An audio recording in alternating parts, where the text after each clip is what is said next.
Hoje vamos começar uma série de estudos, considerações, uma busca de informações sobre o Evangelho segundo São João. Não iremos entrar no texto, nem fazer grandes considerações sobre passagens específicas, mas vamos fazer uma introdução.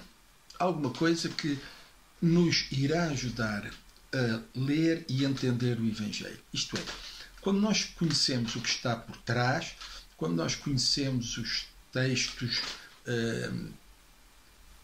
originais, quando nós conhecemos os contextos culturais, quando nós conhecemos tantas coisas que estão à volta do Evangelho, nós conseguimos entender melhor aquilo que o autor nos quer dizer. Conseguimos entender melhor alguns dos seus textos, conseguimos entender melhor algumas das imagens que ele usa e conseguimos chegar até mais longe e perceber o porquê de algumas afirmações que ele faz, que hoje, dentro do nosso contexto, não têm grande significado, mas que no contexto cultural fazem todo o sentido e nos ajudam a entender o que Jesus queria dizer e onde ele queria chegar. Então, é isso que nós vamos fazer agora, durante algum tempo. Vamos estar juntos várias vezes, porque não vamos estar muito tempo, não vamos fazer de maneira nenhuma uma introdução seguida ao Evangelho segundo São João. Vamos antes procurar entender, perceber e ver características do Evangelho de João que são únicas e que nos ajudam a criar uma empatia muito grande com este Evangelho. Podemos dizer que este Evangelho é o Evangelho do Filho de Deus. Ele foi escrito para a Igreja. Nele, Jesus é verdadeiramente apresentado como o Filho do Deus Eterno que vem visitar a sua criação. Enquanto o primeiro Evangelho, Mateus, terá sido escrito para os judeus, daí a sua linguagem, daí todas as referências à lei, aos heróis da história de Israel. O Evangelho de Marcos terá sido escrito para os romanos. Ali Jesus apresenta-se como um servo dos homens, e isso está muito bem mostrado pela maneira como o Evangelho está escrito, e depois no dia seguinte e logo a seguir, portanto vemos Jesus ali sempre com um grande nível de ocupação, de pressão sobre ele para cumprir a tarefa que ele tinha que fazer. Já em relação ao Evangelho de Mateus, ele apresenta-se como o leão da tribo de Judá, aquele que veio para conquistar a morte, para vencer, e aquele que hoje continua a ser o Senhor de Israel. No Evangelho segundo São Lucas, Jesus é apresentado como o Filho do Homem. É um Evangelho que é escrito para gregos. Lucas até diz que, tanto no Evangelho como em Atos dos Apóstolos, ele escreveu com base numa pesquisa histórica, confrontando as fontes originais que ele conseguiu. Ele vai entrevistar as pessoas que andaram com Jesus, que viveram com Jesus, todos aqueles que ainda eram vivos e que tinham alguma coisa a dizer, e depois, por comparação com outros textos escritos, ele consegue chegar a alguma coisa que o Espírito Santo, que o inspirou, achou que era suficientemente bom para estar na Bíblia Sagrada, a Palavra de Deus. Então, nesse Evangelho, este Evangelho escrito para os gregos dá uma impressão do Jesus como homem que viveu e fez algo de extraordinário, único, e que ganhou a nossa eterna salvação. Então surge o Evangelho de João. O Evangelho de João é um Evangelho diferente. É o Evangelho, como eu já disse, do Filho de Deus, quer levar-nos a essa conclusão, e ele é escrito para a Igreja. Ele é escrito já no final do primeiro século, já que João foi o último dos apóstolos a morrer e o único que não morreu de morte violenta. Ele morreu de idade, ele já teria bastantes anos, já que ele escreveu o seu Evangelho nos últimos, pensa-se, 15 anos do primeiro século. Não há datas muito certas, mas a partir do ano 85 ao ano 96, 97, pensa-se que durante este período João terá escrito o seu Evangelho. Então, este Evangelho acaba por ser diferente dos outros.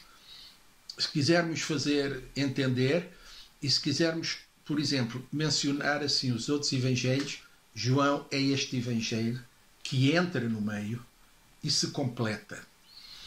Isto quer dizer que João tem e procurou usar relatos que os outros não quiseram usar, milagres que os outros também não apresentaram, pelo menos todos, e tem uma organização muito interessante, bastante mais cronológica, para nós percebermos tudo o que se passou na vida de Jesus e dos seus ensinamentos para nós.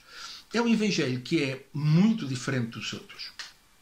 Ele inclui coisas que os sinóticos, e os sinóticos são Mateus, Marcos e Lucas, não incluem. Ele não tem um registro terreno, podemos dizer assim, do nascimento de Jesus. Ele não fala das tentações de Jesus, ele não tem a instituição do sacramento da ceia do Senhor. Ele não fala muito sobre o Getsemane, pelo menos enquanto Getsemane, apesar de ter uma oração final e sacerdotal de Jesus. Também não fala da ascensão de Jesus. Neste Evangelho não há casos com demónios, com endemoniados, não há parábolas. Ele optou por escrever de maneira diferente, ele optou por realizar milagres, e depois, dentro do contexto dos milagres ou das situações à volta, Jesus faz grandes discursos, discursos que chegam a ocupar capítulos inteiros. Enquanto os outros evangelhos começam com a chegada de João Batista e depois é que começa o ministério de Jesus, aqui em João os dois estão sobrepostos e os dois se encontram, e João Batista acaba por dar testemunho de Jesus e ajudar os seus a fazer esta transição. Também a cena do ministério de Jesus é diferente no Evangelho de João. Nos sinóticos, a principal cena é a Galileia. João fala muito de Jerusalém e da Judeia, coisas que apareceram na cidade e na província dessa cidade estava.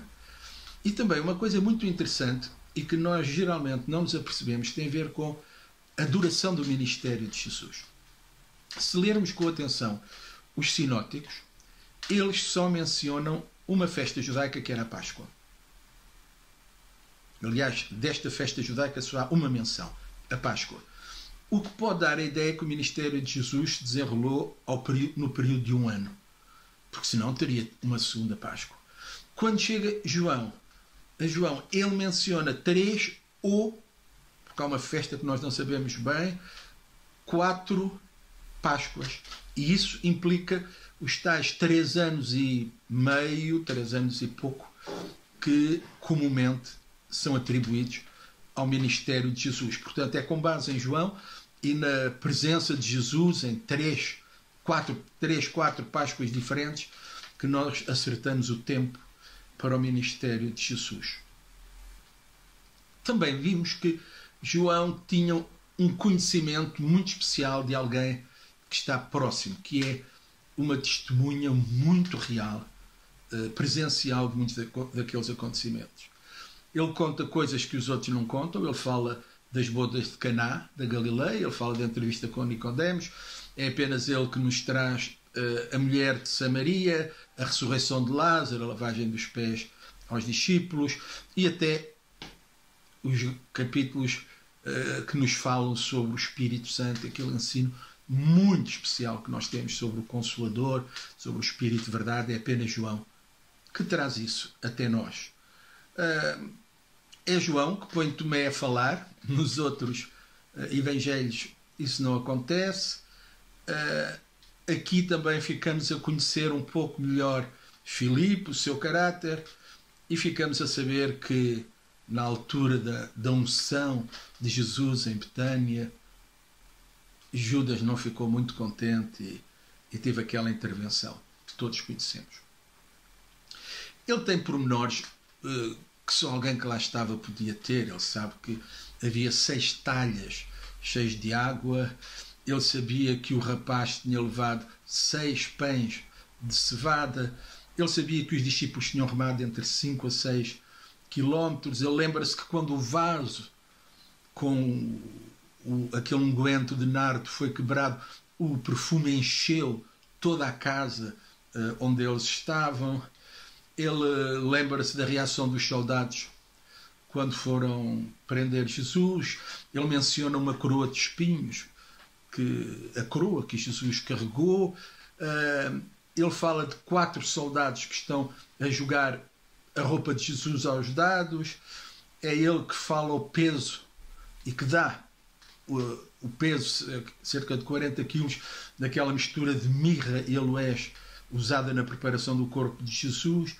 É ele que diz quantos peixes e a que distância da praia eles estavam quando Jesus apareceu na segunda pesca milagrosa, na pós-ressurreição, no capítulo 21 de João. E ele tem outros conhecimentos especiais. Ele mostra que era alguém da Palestina porque ele tem um conhecimento muito interessante da Palestina, dos seus lugares, das localizações, de características específicas de localidades, de mais do que uma localidade com o mesmo nome, e ele tem o cuidado de explicar tudo isso muito bem. Também era alguém que conhecia Jerusalém muito bem, e sendo ele originário da Galileia, nós sabemos que o seu pai tinha um negócio de pesca e provavelmente ele teria vindo várias vezes, porque ele era conhecido dentro daqueles meios do templo, do Sinédrio. Ele teria vindo várias vezes, se calhar com o seu pai, em negócio a Jerusalém. Ele teria ali muitos conhecimentos, portanto ele, sendo de Galileia, era alguém que frequentava bastantes vezes Jerusalém para saber muitos pormenores, muitas coisas. Ele fala da Porta das Ovelhas, do Tanque de Siloé, do Alpendre de Salomão, fala do Ribeiro de Cedron, ele fala do lugar onde Pilatos estava durante o julgamento de Jesus, ele fala do Gólgota. Portanto, ele era alguém que conhecia Jerusalém, ele conhecia a cidade, ele conhecia as particularidades. Também era alguém, com certeza, judeu, porque ele conhece muitas coisas do mundo do judaísmo. Ele conhece as purificações rituais, ele conhece os rituais da festa dos tabernáculos, ele fala da contaminação da Páscoa, ele menciona pelo menos 3 festas judaicas, a Páscoa, os tabernáculos e a dedicação.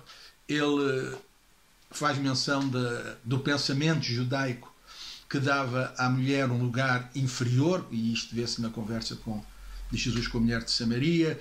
Ele conhece as regras da observação do sábado, etc. João escreveu o seu Evangelho quando? Como eu já vos disse, provavelmente entre os anos 85 a 95. Porquê? Porque havia necessidades muito específicas na igreja dessa altura, e João procurou escrever, e esta é a grande coisa que nós nos apercebemos. João procura escrever um Evangelho que vá ao encontro das necessidades da igreja naqueles dias. Já havia cartas, epístolas paulinas e de outros. O Evangelho de João é o último, praticamente o último livro do Novo Testamento a ser escrito. Pensa-se. Já os outros, já tudo estava escrito, já haveria muita informação, muita coisa. O testemunho já tinha sido dado nos judeus. A igreja entre os judeus neste momento já estará muito fragilizada. Depois da destruição de Jerusalém nos anos 70, a igreja entre os judeus entrou numa queda muito grande.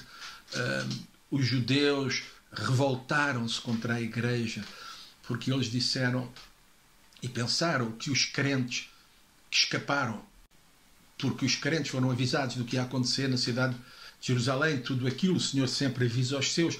Então a igreja saiu da cidade a tempo e os judeus não perdoaram isso. Eles achavam que os cristãos deveriam ter morrido com eles na cidade de Jerusalém, deviam-se ter deixado sacrificar. Então, naquele momento, muitos dos problemas que havia no passado já não existem, mas temos problemas novos. Temos problemas de uma terceira geração de crentes.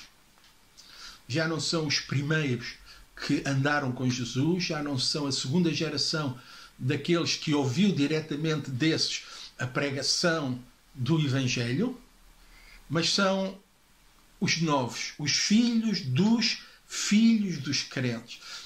A nível familiar seriam netos ou outras pessoas que já foram evangelizadas por pessoas que não andaram diretamente com Jesus. E isso causou grandes problemas na igreja primitiva, como causa em qualquer movimento que se levante ou igreja contemporânea. Não é por acaso que na história todas as grandes igrejas, movimentos que se levantaram ao fim de um século já estavam todos em decadência, e hoje muitos deles chamamos-lhes igrejas históricas, e naquele tempo também faltava o testemunho original, a crença na palavra ainda não era tão forte naqueles dias, as pessoas ainda acreditavam muito na dependência direta do Espírito Santo. O grande obreiro daqueles tempos era o profeta. Ele, sim, muitas vezes era um obreiro de tempo integral, como nós dizemos, com dedicação total às igrejas, sustentado por às vezes 2, 3 igrejas, quando uma não podia. E naquela altura a influência grega era muito forte e o gnosticismo estava com grande influência. E o gnosticismo, que também existe no aspecto espiritual e religioso, criou uma heresia, que nós hoje chamamos o docetismo, que era muito forte nos dias finais do primeiro século. E era uma doutrina que atacava de uma maneira muito forte a obra da redenção, a encarnação e toda a possibilidade de Jesus ter morrido por nós. Quando hoje nós sabemos que há grupos religiosos que negam a plena divindade de Jesus, negam que o Verbo era Deus, como João diz, já naquela altura esses grupos existiam, e então eles diziam, porque o docetismo fazia muito isto, eles criam na existência de 2 mundos distintos, um mundo espiritual e um mundo terreno, natural, e eles diziam que tudo o que era espiritual era bom, tudo o que era terreno era mau, estava contaminado pelo pecado. Então, Jesus nunca poderia ter sido Deus-homem, porque numa pessoa não podiam coabitar os 2 princípios antagónicos, do bem, do mal, do puro, do impuro. Então, para eles, Jesus era, para alguns, ou apenas divino, ou apenas humano. Qualquer uma destas coisas deita por terra a possibilidade da obra do Calvário e da redenção. Se ele era apenas divino, então ele tinha a forma daí do docetismo, dokein, a forma. Ele teria a forma humana, mas ele era Deus. E sendo divino, ele nunca poderia morrer na cruz do Calvário. Para eles, Jesus tinha apenas a aparência de um homem. Uma aparência não morre. Se ele era 100% humano, então ele teria que ser pecador, e ao morrer na cruz ele teria morrido pelos seus pecados.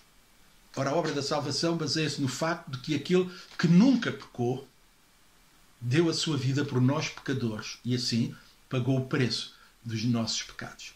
Então, quando João está para escrever o seu Evangelho, e é para isto que ele escreve o Evangelho, ele quer fazer uma apresentação do Evangelho de Jesus, do que é a redenção, novo nascimento, todas essas coisas, a pessoas que já estão com uma forma de pensar diferente, numa altura diferente, não conheceram nem tiveram experiência com Jesus em primeira mão e por isso tem muita dificuldade em perceber certas coisas e em viver certas maneiras e em pagar os preços que são dirigidos. Também naquela altura havia uma heresia no meio da igreja que dava um grande papel, um papel de preponderância muito grande a João Batista, elevando muito acima de qualquer posição que ele jamais tivesse tido.